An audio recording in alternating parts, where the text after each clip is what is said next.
Klettersteige erleben in den letzten 25 Jahren einen regelrechten Boom. Allein in Österreich zählen wir heute knapp 400 Anlagen. Die Wurzeln der Eisenwege, wie Ferrate wie Klettersteige auch genannt werden, reichen zurück bis in die Mitte des 19. Jahrhunderts, dem goldenen Zeitalter des Alpinismus. Eine grobe, aber dennoch sinnvolle Klassifizierung der sehr unterschiedlichen Anlagen ist die Einteilung in Alpin- und Sportklettersteige. Auf Alpinklettersteigen sind wir im Gebirge unterwegs und in den meisten Fällen ist ein Berggipfel das Ziel. Alpine Umgebung bedeutet alpine Gefahren, Gewitter, Wettersturz, Absturz beim Zu- und Abstieg, Länge und Zeitaufwand. Alles Faktoren, die an die Planung, Ausrüstung, an unsere Fitness und Erfahrung besondere Ansprüche stellen. Der Schwierigkeitsgrad auf alpinen Klettersteigen liegt im unteren bis mittleren Bereich. Aber auch hier gibt es Ausnahmen. Sogenannte alpine Sportklettersteige kombinieren alpine Umgebung und hohe Schwierigkeiten und stellen somit die höchsten Ansprüche an die Begeher. Auf Sportklettersteigen tritt das Bergerlebnis in den Hintergrund.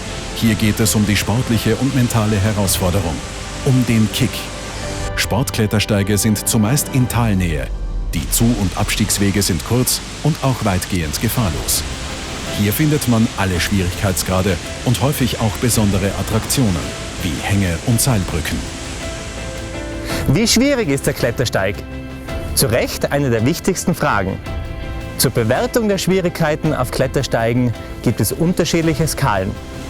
Die in den Ostalpen gebräuchlichste ist die Skala des Führerautors Kurt Schall. Die Schall-Skala hat 5 Stufen und verwendet Buchstaben von A für leicht bis E für extrem schwierig. Der Schwierigkeitsgrad A, leicht, markiert den Übergang vom schwierigen Bergweg zum einfachen Klettersteig. Große natürliche Tritte oder Eisenklammern und Leitern helfen über steilere Abschnitte hinweg. Die Armkraft ist noch nicht gefordert, sehr wohl aber Trittsicherheit und Schwindelfreiheit, denn einzelne Passagen können ausgesetzt sein. Für Einsteiger und Kinder ist diese Stufe ideal. B, mäßig schwierig, ist der Schwierigkeitsgrad, den wir am häufigsten vorfinden. B bedeutet steileres Felsgelände, also ein hohes Maß an Ausgesetztheit. Die natürlichen Tritte sind kleiner, senkrechte Passagen sind aber in jedem Fall mit Eisenklammern ausgestattet. Betreffend Armkraft wird hier der Unterschied zum Bergweg deutlich. Grad C, schwierig. Jetzt wird es steil bis sehr steil. Die natürlichen Tritte werden kleiner und Stahltritte können auch etwas weiter auseinander liegen, was ein Steigen am Fels erfordert. Klettersteige mit Schwierigkeitsgrad C sind anspruchsvoll und kraftraubend.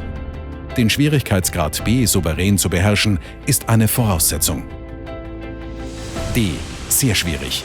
Senkrechtes, auch überhängendes Gelände. Klammern und Stifte liegen oft weit auseinander. Das bedeutet Halten am Stahlseil und Steigen auf kleinen Tritten oder auf Reibung, auch im senkrechten Fels. Das erfordert große Armkraft, vor allem Kraftausdauer, gute Steigtechnik und einen guten allgemeinen Trainingszustand. In puncto Ausrüstung empfehlen wir Klettersteigsets mit Rastschlinge. Auch die Verwendung von speziellen Kletterschuhen ist eine Option. Die Anforderungen der Stufe D in nochmals gesteigertem Ausmaß und wir sind beim Schwierigkeitsgrad E, extrem schwierig.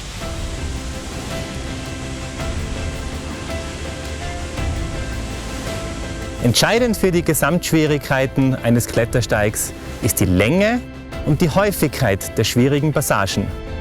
Je anhaltender, desto höher die Anforderungen an Steigtechnik und Kraftausdauer. Der beste Tipp für die Praxis ist einfach: von A nach B, von B nach C, weiter nach D und eventuell E. Wer noch weiter will, wechselt vom Klettersteig zur Kletterwand.